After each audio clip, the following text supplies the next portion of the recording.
En lien toujours avec la célébration demain de cette journée nationale de la femme, nous allons vous présenter une autre femme qui se distingue dans son combat quotidien pour s'affirmer dans la vie de la nation.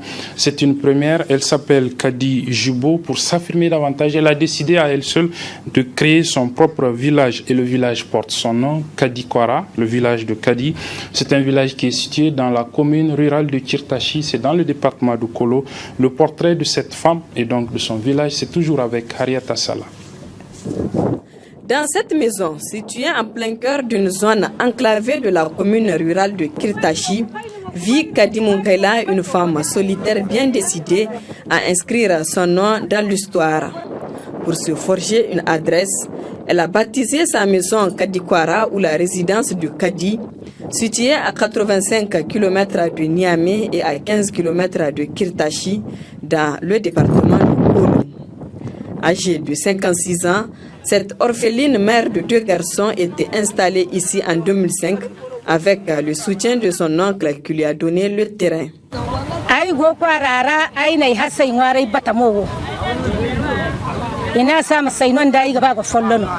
J'ai demandé à mon oncle, il m'a donné cet endroit. Les gens pensaient que je suis folle car cet endroit c'est la brousse.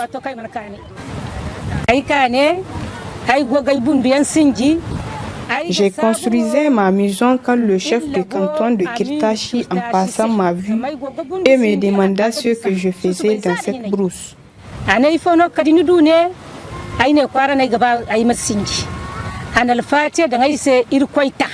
J'ai commencé à construire cet étage, je suis seule ici. Sans mari et mes 2 enfants étudient. L'un est au Maroc et l'autre à Tilaberi.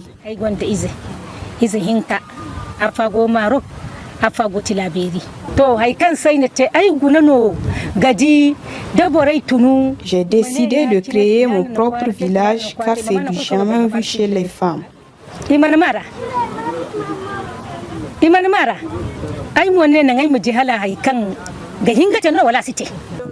Pour survivre sur son territoire, Kadi côtoie au quotidien les dangers de tout genre, notamment les venimeux reptiles auxquels s'ajoutent les aléas climatiques.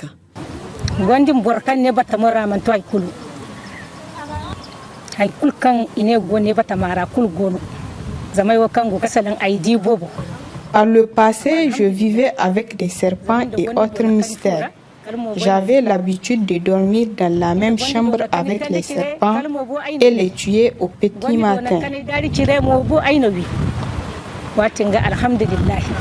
À l'occasion de la Journée nationale de la femme, une équipe de la télévision Labari a rendu visite à cette femme exceptionnelle.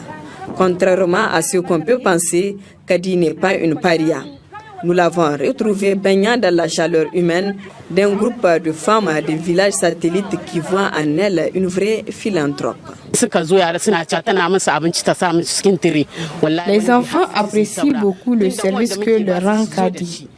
Elle leur donne à manger, nous la remercions beaucoup. Kadi se bat au quotidien pour notre bien-être. Elle fait de son mieux pour nous aider. Si elle arrive à avoir des dons, Kadi nous le distribue. En jouant sur des relations, Kadi a réussi à construire une école dotée d'une cantine sur ses terres et à forer un puits. Autant d'infrastructures qui profitent aux populations environnantes. Elle a également érigé une mosquée où convergent des fidèles tous les vendredis.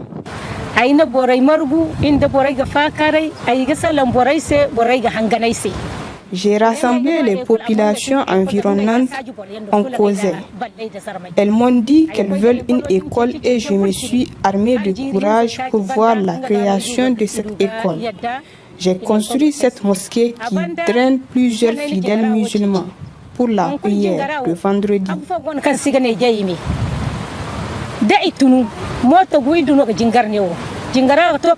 Mais cette femme amazone n'est pas restée là. Elle a créé un groupement féminin de microcrédit au profit d'une 50aine de femmes qui mènent des activités génératrices de revenus, dont l'embauche animale et le petit commerce.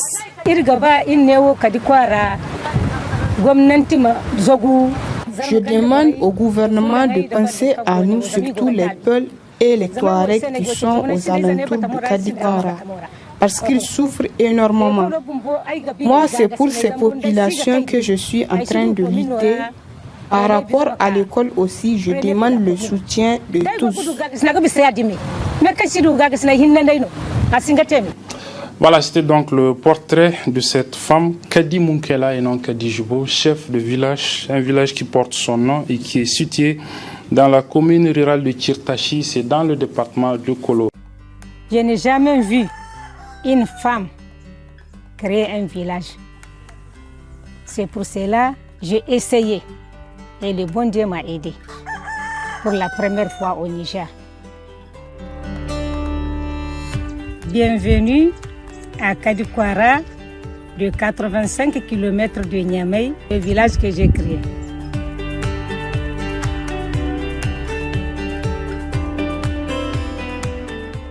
Je m'appelle Madame Kadij Munkaila, née le 11-3-60 à Saï. J'ai créé le village 2005. Ça n'a pas été facile parce que je suis une femme. J'attends toujours une reconnaissance de l'État. Cette maison, c'est étage en banco. C'est ma première maison que j'ai construite ici. Jusqu'à présent, les gens ont peur de venir ici. C'est de la brousse. Parce qu'avant, ici, là, il y a des charpents, il y a des diables, il y a des bandits même. Quand je suis venue, on dit non, elle va partir 2 jours, 3 jours, elle va quitter, elle ne peut pas rester ici. Aujourd'hui, ça fait 17 ans. Voici une école en paillettes. Chaque année, on voit l'enseignant. Ça, c'est déjà bien. Mais je veux que la construction. Avant l'école, ce sont des enfants qui sont dans la brousse, qui ne font rien, qui ne partent pas à l'école. En 2011, j'ai tenu une réunion avec les parents. Ils sont d'accord. Donc, j'ai créé cette école-là.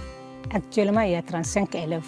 Je demande à Dieu qu'il aura ministre ou bien fonctionnaire international ici, là. Avant, là, on prend de l'eau jusqu'à 4 km, 3 km. Je fais 5 ans avant d'avoir le forage, là. Après le forage, je fais 7 ans, j'ai trouvé le mosquée, là. C'est moi qui ai fait la démarche au niveau des Arabes. Ce village compte 150 personnes. L'année passée, j'ai eu un bureau de vote ici. Je suis seule maintenant parce que c'est l'hivernage. Les Peuls, les Touaregs, ils ont des chameaux et des vaches. Donc ils ne peuvent pas rester ici pour ne pas avoir de problème avec le propriétaire du champ. Après la récolte, ils vont revenir encore. Je remercie le bon Dieu. Même aujourd'hui, je meurs, je laisse mon nom ici, là.